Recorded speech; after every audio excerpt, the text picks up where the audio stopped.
आज हम स्टार्ट करने जा रहे हैं एक नई वीडियो जिसमें हम सेल साइकिल के एमसीक्यूज़ को डिस्कस करेंगे। इससे पहले वाली जो वीडियोस हैं उनमें हमने डिस्कस किया है आपका एवोल्यूशन चैप्टर और सेल ऑर्गेनेली। ठीक है, आज का जो पहला क्वेश्चन है वो है name the phase where actual DNA synthesis take place. जो एक्चुअल डीएनए सिंथेसिस होता है वो कहाँ टेक प्लेस करता है? सिंथेसिस के साथ हम ले रेप्लिकेशन। तो डीएनए रेप्लिकेशन कहाँ होता है? ऑप्शंस हैं आपके पास G1 phase, S phase, G2 phase and M phase. तो इसका सही ऑप्शन है आपका S phase, that is synthetic phase. ठीक है, क्वेश्चन नंबर सेकंड है nucleolus, Golgi apparatus and endoplasmic reticulum reform in.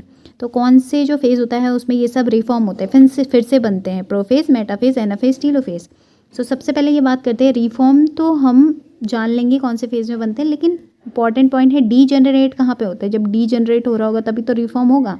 तो डी जनरेट जो होता है कौन से फेज में होता है आपका? ये होता है आपका प्रो फेज में डी जनरेट होता है। ठीक है, और प्रो फेज का अपोजिट जो फेज होता है वो होता है आपका टीलो फेज। कौन सा होता है? टीलो फेज। और टीलो फेज में ये क्या होते हैं? वापस से बनने स्टार्ट हो जाते हैं। तो इसका सही ऑप्शन होगा आपका टीलो फेज।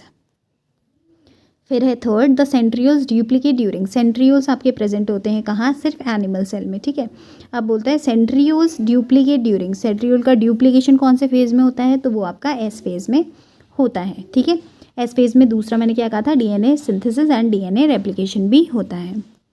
इसके बाद बात करते हैं yeast cell can progress through the cell cycle in about. Yeast cell की जो सेल साइकिल होती है वो कितने टाइम की होती है? ठीक है, कितने ड्यूरेशन की होती है?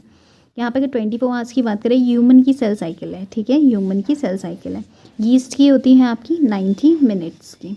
अगर बात करें यीस्ट की, यीस्ट क्या है? यूनिसेलुलर फंजाई है। ठीक है, फिर है question number fifth, if the initial amount of DNA is denoted as 2C, the amount of DNA after the S phase will be. अगर इनिशियली आपके पास जो डीएनए का अमाउंट है 2C है, आपको बताना है एस फेज जब हो जाएगा, एस फेज के बाद क्या अमाउंट होगा डीएनए का। हमने पढ़ा है कि एस फेज में क्या होता है? डीएनए रेप्लिकेशन होता है। तो फिर ऑब्वियस सी बात है यहाँ पे क्या हो जाएगा? डीएनए बढ़ जाएगा, डीएनए का अमाउंट डिक्रीज हो जाएगा। वो कितना हो जाएगा आपका? 4C। सही ऑप्शन है 4C। फिर है हैप्लॉइड सेल डिवाइड माइटोटिकली इन। हैप्लॉइड सेल माइटोटिकली कहाँ डिवाइड होते हैं? अगर बात करें जनरली तो हैप्लॉइड सेल में क्या होता है? मियोसिस देखने को मिलता है। बट ऐसी कौन सी सेल्स होती हैं जहाँ पे जो हैप्लॉइड सेल्स होती हैं माइटोसिस के थ्रू डिवाइड करती हैं? तो वो है आपका मेल हनी बी, और या फिर मेल हनी बी को ही ड्रोन कहते हैं। तो फर्स्ट और सेकंड दोनों ही इसमें सही है। ठीक है, इसके अलावा जो कई सारे प्लांट्स होते हैं उनमें भी आपको जो हैप्लॉइड सेल होते हैं उसमें माइटोटिक डिवीजन देखने को मिलेगा। अगर बात करें हम डिप्लॉइड सेल की, डिप्लॉइड सेल में जो सेल डिवीजन होता है वो किसके थ्रू होता है? आपका मियोसिस की हेल्प से होता है। फिर है आपका during which phase protein synthesis, proteins are synthesize in the preparation of mitosis. तो प्रोटीन का सिंथेसिस आपके कौन से फेज में होता है? वो आपका मिलता है आपको G2 फेज में। कौन से फेज में? ऑप्शन सही है G2 फेज में। इसके बाद है question number 8, chromosome are least condensed during. जो क्रोमोजोम होते हैं वो सबसे कम जो कंडेंस्ड होते हैं वो कौन से फेज में होते हैं? तो आपके कौन से फेज में होते हैं? इंटरफेज, जो कि सबसे बड़ा फेज होता है आपका सेल साइकिल का। ठीक है, इंटरफेज के अंदर आते हैं G1 फेज, S फेज और G2 फेज। ठीक है, फिर है आपका question number 9, interphase is also known as. Interphase का दूसरा नाम क्या है? Dash stage and it takes about, और कितना टाइम वो लेता है? पूरी सेल साइकिल का कितना टाइम लेता है आपका इंटरफेज? तो अगर बात करें इंटरफेज को हम क्या कहते हैं? रेस्टिंग फेज कहते हैं, रेस्टिंग फेज। बट इसका मतलब ये नहीं कि सेल यहाँ पे रेस्ट पे होती है। यहाँ पे क्या होती है? सेल मेटाबॉलिकली एक्टिव होती है, बट इसे रेस्टिंग फेज कहते हैं। ठीक है, और कितना पार्ट टोटल जो आपकी सेल साइकिल है उसका कितना पोर्शन ये इंक्लूड करता है? आपका 95% जो होता है वो आपका इंटरफेस होता है। ठीक है, फिर है आपका question number 10, pair of body cells lack cell division. ठीक है, कौन सी ऐसी बॉडी सेल्स होती है जहाँ पे सेल डिवीजन आपको देखने को नहीं मिलता है? तो वो आपका न्यूरॉन में नहीं देखने को मिलेगा आपको, और किस में नहीं देखने को मिलेगा? हार्ट सेल में नहीं देखने को मिलेगा। ठीक है, तो इसका सही ऑप्शन हो जाएगा आपका न्यूरॉन, नर्व सेल या फिर हार्ट सेल। ठीक है, तो सही ऑप्शन है आपका ऑप्शन नंबर 3। फिर है आपका if the number of chromosome in G1 is 18। अगर क्रोमोजोम के नंबर की बात करें, अगर G1 जो फेज़ है उसमें आपके क्रोमोजोम का नंबर है 18। ठीक है, अब ये पूछ रहा है कि इस फेज़ के बाद जो क्रोमोजोम का नंबर होगा वो कितना होगा? तो वो 18 ही होगा, क्योंकि अगर यहाँ पे डीएनए की बात होती है तो डीएनए का नंबर यहाँ पे इनहेंस हो जाता, इंक्रीज़ हो जाता, बट बात हो रही है क्रोमोजोम की, तो क्रोमोजोम के नंबर में कोई वेरिएशन नहीं आता है। ठीक है, इस फेज़ के बाद तो ये है आपका 11th। फिर है best material for studying mitosis in laboratories. तो लेबोरेटरी में जो सबसे अच्छा मटेरियल होता है माइटोसिस को स्टडी करने का वो क्या होता है, रूट टिप होती है, ठीक है। फिर है आपका mitotic spindle is mainly composed of dash protein. जो माइटोटिक जो स्पिंडल फाइबर होते हैं वो कौन से प्रोटीन के बने हुए होते हैं, आपके कौन से प्रोटीन के बने हुए होते हैं, याद रखना ट्यूब्यूलिन प्रोटीन के, ठीक है। फिर है आपका dash is the best stage to count the number and study and morphology of chromosome. देखो यहाँ पे मॉर्फोलॉजी ऑफ क्रोमोसोम की बात कर रहा है, तो अगर आपको मॉर्फोलॉजी देखनी है किसकी की number and study of morphology, अगर आपको नंबर ऑफ मॉर्फोलॉजी देखनी है क्रोमोसोम की तो बेस्ट स्टेज है आपकी कौन सी, मेटाफेज, ठीक है, मेटाफेज। और अगर आपको क्या देखना है कि क्रोमोसोम का शेप देखना है, याद रखना ये तो आपका किसका है, नंबर और मॉर्फोलॉजी, बट आपको अगर शेप देखना है तो उसके लिए कौन सी है बेस्ट, आपकी है एनाफेज, ठीक है। शेप के लिए, शेप मतलब मेटासेंट्रिक, सब मेटासेंट्रिक, एक्रोसेंट्रिक और टीलोसेंट्रिक, ठीक है। इसके बाद बात करते हैं 15th, the stage of cell cycle in which chromosome are most condensed. अब आपको बताना है सबसे ज़्यादा जो कंडेंस्ड क्रोमोसोम होता है वो कौन सी स्टेज पे आपको देखने को मिलते हैं। तो इसका है आपको प्रोफेज में भी देखने को मिलते हैं और इसके बाद मेटाफेज में भी देखने को मिलते हैं। दोनों ही फेजेस में आपको क्या देखने को मिलते हैं, क्रोमोसोम कंडेंसेशन देखने को मिलता है, ठीक है। फिर है आपका chromosomes are visible with chromatid in. अभी आपको क्रोमोसोम जो होते हैं वो कहाँ विजिबल होते हैं क्रोमैटिड के साथ, इसका ना आपका वो होगा प्रोफेज, इसका आपका प्रोफेज होगा, ठीक है। प्रोफेज में ज़्यादा कंडेंस्ड होते हैं। Chromosome are visible with chromatid, हाँ ये वाला जो है कि आपके क्रोमोसोम क्रोमैटिड के साथ विजिबल होते हैं, तो ये पहले वाले फेज में तो होते हैं जहाँ पे क्रोमोसोम का कंडेंसेशन होता है, ठीक है। उसके बाद आपको क्या होता है, क्रोमैटिड इजीली विजिबल होते हैं, इजीली विजिबल होते हैं, प्रोफेज में भी होते हैं। और फिर जो मेटाफेज होता है, मेटाफेज में क्या होते हैं, वो एक इक्वेटोरियल प्लेन पे जाकर के क्या होते हैं, अरेंज हो जाते हैं ना, ये इक्वेटोरियल प्लेन पे अरेंज हो जाते हैं। तो इसमें भी आपको क्या होता है, इजीली विजिबल होते हैं क्रोमैटिड, ठीक है, या स्पिंडल फाइबर ऐसे करके, ठीक है। तो ये भी इजीली विजिबल होते हैं, तो ये मेटाफेज और प्रोफेज दोनों में, तो उसका सही ऑप्शन होगा ए बी। अगर मोस्ट कंडेंस्ड बोले तो वो मोस्ट कंडेंस्ड आपके प्रोफेज में होते हैं, ठीक है, जो पिछला वाला क्वेश्चन था। फिर है इसके बाद part of spindle fibre spindle left after the chromosome have move to the opposite pole. अब देखो क्या होता है, जो टीलोफेज होता है, टीलोफेज में क्या होता है कि अपोजिट पोल पे आप चले जाते हैं, ठीक है। न्यूक्लियस जो होता है वापस से क्या होता है आपका फिर से रिफॉर्म होना शुरू हो जाता है। तो यहाँ पे ये आपके गए एक पोल पे, आपके गए क्रोमोसोम्स यहाँ पे दूसरे पे, ठीक है। अब यहाँ पे कुछ पार्ट होता है ना स्पिंडल फाइबर का, वो यहीं पे ही रह जाता है। तो वो यही पूछ रहे हैं कि जो पोल पे पहुँचने के बाद जब क्रोमोसोम आपके पोल पे पहुँच गए, ये क्या बोलते हैं, न्यूक्लियर मेम्ब्रेन बन गई, यहाँ पे न्यूक्लियर मेम्ब्रेन बन गई आपकी, ठीक है। लेकिन कुछ पार्ट क्या होता है, कुछ लेफ्ट वो पार्ट जो बच जाता है उसको क्या कहते हैं, स्पिंडल फाइबर का, तो उस पार्ट को हम कहते हैं फ्रैग्मोप्लास्ट। क्या कहते हैं, फ्रैग्मोप्लास्ट, ठीक है। अब plant cell has 12 chromosome at the end of mitosis. अभी कह रहा है माइटोसिस के एंड में एक प्लांट सेल है, उसके पास 12 क्रोमोसोम है। How many chromosome will it have in the G2 phase of the next cell cycle. अब ये पूछ रहे हैं कि दूसरी सेल साइकिल के G2 फेज में कितना नंबर होगा। तो देखो क्रोमोसोम के नंबर में कोई चेंज नहीं आएगा, क्रोमोसोम का नंबर आपका 12 ही रहेगा, ठीक है। तो सही ऑप्शन है 12। The stage during which separation of paired homologous chromosome begins is. अब देखो पेयरिंग ऑफ होमोलोगस क्रोमोसोम, ठीक है, वो कौन से फेज में होती है, और यहाँ पे आपसे क्या पूछ रहा है, separation of paired homologous chromosome वो कौन से फेज में होता है। अगर पेयरिंग की बात करें तो पेयरिंग आपकी होती है किसमें, प्रोफेज 1 में, प्रोफेज 1 के किस में होती है, जाइगोटीन में, जाइगोटीन में पेयरिंग ऑफ होमोलोगस क्रोमोसोम। लेकिन यहाँ पे आपसे पूछ रहा है कि सेपरेशन ऑफ होमोलोगस क्रोमोसोम हो रहा है, तो वो कौन से फेज में होता है आपका, डिप्लोटीन में। कौन से फेज में होता है, डिप्लोटीन में सेपरेशन, ठीक है। During S phase of cell cycle the amount of DNA in a cell remain 4C। अब देखो एस फेज में अगर अमाउंट ऑफ DNA आपका 4C है, ठीक है। इफ़ एक minute, level 4C level if the initial amount is denoted by 2C, ठीक है। इनिशियल अमाउंट थी आपकी 2C, ठीक है। अब ये पूछ रहा है एस फेज के पास जो DNA का अमाउंट हो गया वो आपका हो गया 4C। तो क्या पूछ रहा है, जो इनिशियल अमाउंट होगी 2C वो कौन से फेज में होगी। तो इनिशियल अमाउंट कौन से फेज में होगी आपकी देखो एस फेज़ के बाद अगर 4C हो गया यहाँ पे, तो एस फेज़ से पहले वाले फेज़ में ही तो 2C होगी। तो एस फेज़ से पहले वाला फेज़ कौन सा है, G1 फेज़ है, तो ओनली G1, ठीक है, सिर्फ G1 में होगी। एस में तो 4 हो गई ना आपकी, 4C हो गई, तो इसका होगा आपका ओनली G1, ठीक है। फिर है 21, the stages of meiosis involves division of centromere. अच्छा, मियोसिस की ये ऐसी वाली कौन सी स्टेज है जिसमें क्या होता है, सेंट्रोमेयर का डिवीजन हो जाता है, सेंट्रोमेयर आपका डिवाइड हो जाता है। तो कौन सी स्टेज में होता है आपका, वो होता है आपका एनाफेज सेकेंड, ठीक है। एनाफेज सेकेंड में क्या होता है, सेंट्रोमेयर सेपरेट होते हैं, सेग्रीगेट हो जाते हैं, ठीक है। फिर है आपका 22, the chromosome appear single thin like structure in thin thread like, ठीक है।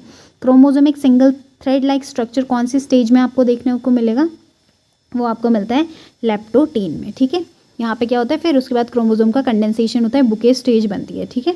तो यहाँ पे थिन थ्रेड लाइक स्ट्रक्चर में आपको देखने को मिलेगा क्रोमोजोम लेप्टोटीन में, ठीक है। फिर उसके बाद यहाँ पे देख लो जाइगोटीन में क्या होता है, लेप्टोटीन में तो ये हो गया, जाइगोटीन में क्या होता है आपका साइनेप्सिस होता है, पेयरिंग ऑफ होमोलोगस क्रोमोजोम, ठीक है। फिर उसके बाद आता है लेप्टोटीन, जाइगोटीन, फिर आता है आपका पैकेटीन, ठीक है। तो पैकेटीन में क्या होता है आपका, पैकेटीन में आपका होता है, क्या हो जाता है इसमें, इस पे साइनेप्टोनिमल कॉम्प्लेक्स जो नहीं, इसमें क्रॉसिंग ओवर आपको देखने को मिलेगा, ठीक है। और इसके बाद जो डिसोल्यूशन होता है साइनेप्टोनिमल कॉम्प्लेक्स का, वो आगे क्वेश्चन आपको देखने को मिलेगा, ठीक है, उसमें मैं बता दूंगी।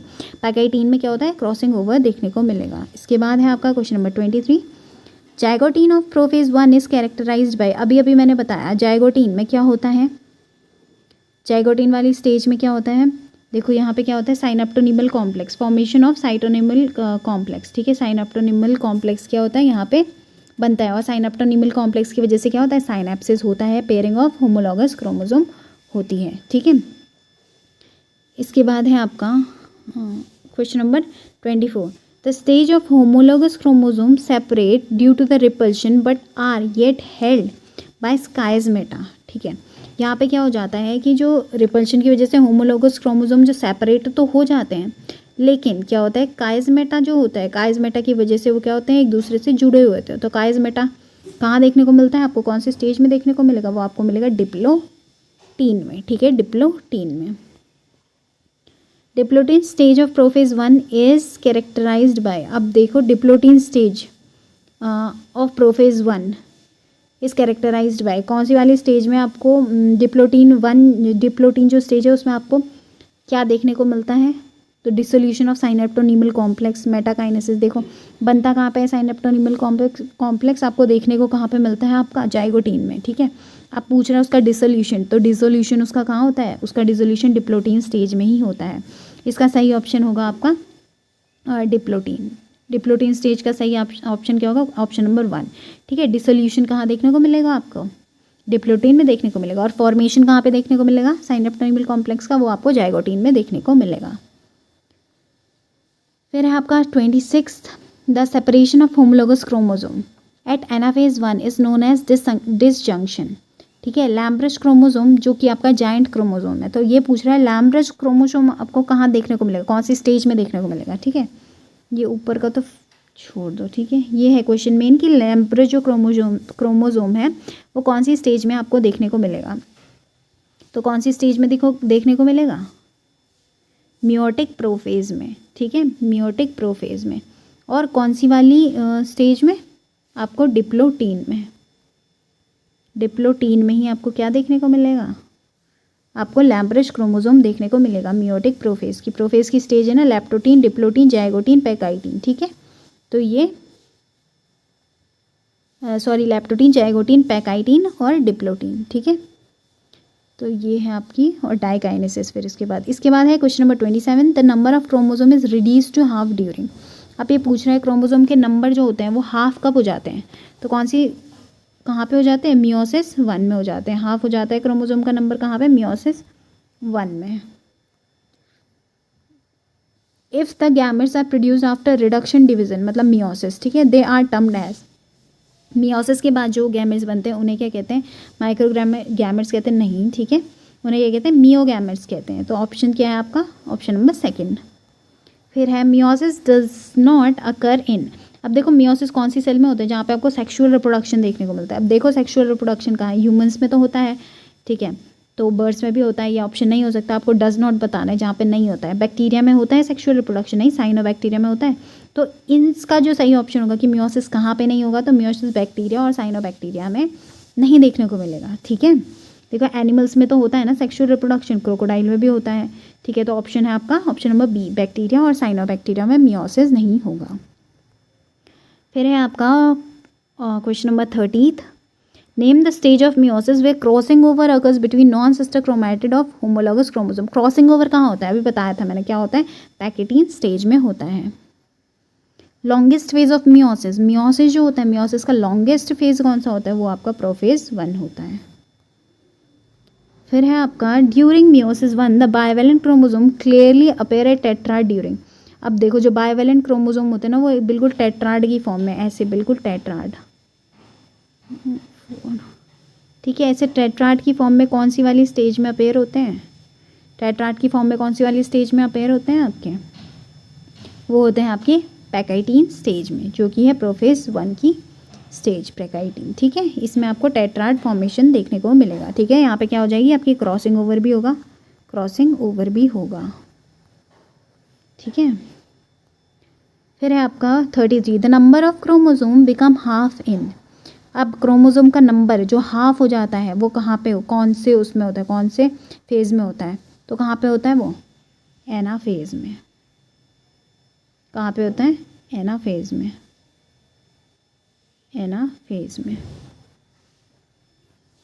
क्रोमोसोम का नंबर हाफ हो जाएगा। ठीक है, अभी क्या हो जाएगा, क्रोमोसोम का नंबर हाफ क्या होता है, क्योंकि इसमें ना अपोजिट पोल पे चले जाते हैं। देखो मेटाफेज में इक्वेटोरियल प्लेन पे रहते हैं। ठीक है, अब एनाफेज में क्या होते हैं, एनाफेज में आपके क्या होते हैं, ये अलग अलग क्या हो जाते हैं, सेपरेट हो जाते हैं। ये अलग चला गया और ये अलग चला गया, ये अलग चला गया, ये अलग चला गया, तो क्रोमोसोम के नंबर क्या हो जाते हैं आपके, हाफ हो जाते हैं। फिर आपकी आती है 34th stage of first meiotic division, 2 sister chromatid are form. Meiotic division की फर्स्ट स्टेज जहाँ पे 2 सिस्टर क्रोमैटिड बनते हैं, इसका सही ऑप्शन क्या होगा, 2 सिस्टर क्रोमैटिड कहाँ पे बनते हैं, stage of first meiotic division, first meiotic division की स्टेज है जहाँ पे 2 सिस्टर क्रोमैटिड बनते हैं, पैकाइटीन, लेप्टोटीन, जाइगोटीन और डाइकाइनेसिस। ठीक है, तो इसका सही ऑप्शन क्या हो जाएगा आपका पैकाइटीन। पैकाइटीन में आपके क्या होते हैं, 2 सिस्टर क्रोमैटिड बन जाते हैं। फिर है आपका that stage the chromosome are single thin thread like structure. ये तो हमने अभी थोड़ी देर पहले पढ़ा था, थ्रेड लाइक स्ट्रक्चर कहाँ देखने को मिलेंगे आपके, ये ऑप्शन ये फिर से रिपीट हो गया।